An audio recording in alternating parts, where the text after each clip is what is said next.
बंदा बनाओ सिंगार में है।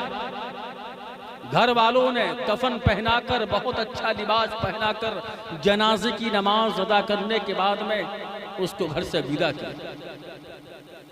विदाई हो रही है, लोगों की आंखों में आंसू हैं। याद रखिए, लोगों की आंखों में आंसू हैं और वो ये याद कर रहे हैं कि जो जा रहा है ये मेरा अजीज है, मेरा अपना है, और मैं जिसको दुनिया से कहीं ज्यादा प्यार करता था आज उसको दूल्हा बनाया गया। दुनिया वालों ने उसको सजाया, उसके अपनों ने उसको सजाया, और आज उसकी जो होने वाली रात है वो कब्र की पहली रात है। याद रखिए, इससे पहले कभी घर में जब अंधेरा होता तो दिल घबराता था, परेशान होता था, जरा सी देर के लिए अंधेरे में चल नहीं सकता था। लेकिन आज उस दुनिया में जाने की तैयारियों में लगा है जहां हम कभी जाकर नहीं देखे। जिस कब्र के टुकड़े में दफन होना था वो हमने आज तक नहीं देखा।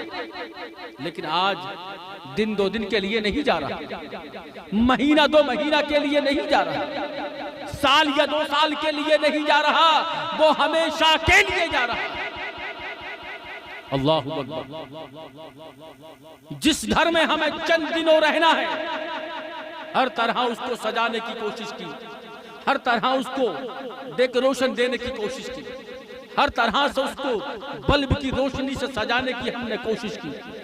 लेकिन जिस घर में हमें हमेशा रहना, उस घर को हमने कभी सजाने की कोशिश नहीं की। दुनिया वालों ने अपना हक खूब अदा किया, कफन हमें पहनाया, नहलाया, हमें सुरमा लगाया, खुशबू लगाई, काफूर लगाया, बहुत अच्छे साबुन से नहलाया।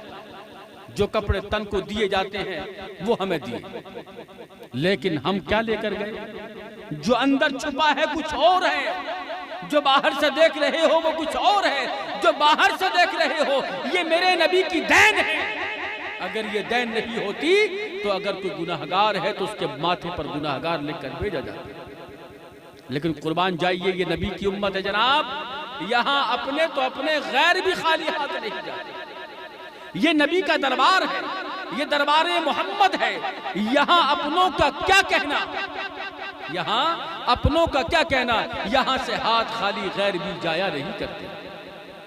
ये नबी की देन है कि आप गुनाहगार हैं, सुयकार हैं, बदकार हैं, लेकिन कोई ऑब्जेक्शन नहीं है, कोई अलग कैटेगरी नहीं है, न कोई अलग रास्ता है।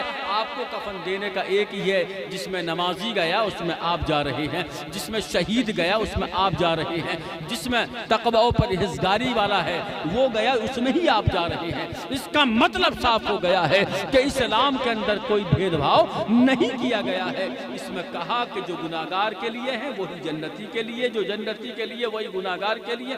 इसका मतलब साफ हो गया कि यहाँ कोई भी आपके साथ में भेदभाव नहीं किया गया। लेकिन आगे चलिए, 4 कांधे आपको दे दिए गए। ये देने के बाद में जितना सफर आपको करना था आपको कब्र के नजदीक लेकर गए। देखा होगा आपने, दीगर कब्र भी वहां पर मौजूद होती है और भी वहां पहले से मौजूद होते हैं। बड़ी बड़ी शूरमा, बड़े बड़े पहलवान जिनके नाम के जो चर्चे हुआ करते थे, आज उनकी कब्र पर घास जमी हुई और कुछ दिनों के बाद में घास भी नजर नहीं आएगी और जहां वो कब्र थी वो कब्र भी नजर नहीं आएगी। क्या सोचा है आपने? क्या लेकर के आए हैं, क्या लेकर के जाना है, कहां आए हैं, कहां जाना है, किस घर में हमें कितने दिन रहना है? शायद आपने इसका कैलकुलेटर नहीं लगाया। अगर लगा लिए होते तो आज हमें जिस तरह दुनियावी दूल्हा बनाकर हमें सुपुर्द खाक करने की कोशिश की जा रही है, हम अंदर से जन्नती दूल्हा हो, अंदर से भी जन्नती दूल्हा नजर आता। लेकिन होना क्या था? हमने वो किया जो हमें नहीं करना चाहिए था। हमने वो कभी नहीं किया जो खुदा चाहता। जो खुदा चाहता है काश वो कर लिए होते तो हमारी कब्र की पहली रात एक दुल्हन की तरह होती और उससे कह दिया जाता कि सो जा इस तरह से जैसे कि दुल्हन सोती है। ये कब कहा जाता?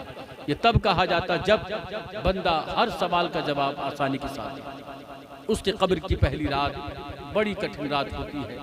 वही हमारे अमल की किताब होती है, वही हमारे पास जो किरामन कातिबिन रहे, पूरी जिंदगी हमारे साथ दाएं और बाएं रहे। हमारा लिखित का जो उनका प्रोग्राम था वो सब मुनकर नकीर के हाथों में जाता है, उसी के आधार पर वो अपना फैसला करते हैं।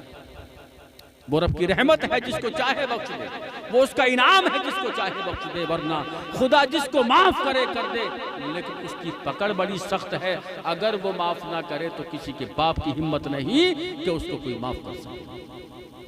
इसलिए मैं अर्ज करना चाहता हूँ, कब्र की पहली रात होगी और नबी से मुलाकात होगी। ऐसा माहौल बनाएं जिंदगी का, ऐसा अपने आप को ढालने की कोशिश करें और दुआ ये करें कि हमारी वजह से किसी को नुकसान ना हो, तकलीफ ना हो, कोई परेशान ना हो, हमारी वजह से कोई एक आंसू ना बहा पाए, हम किसी का दिल ना दुखा पाएं।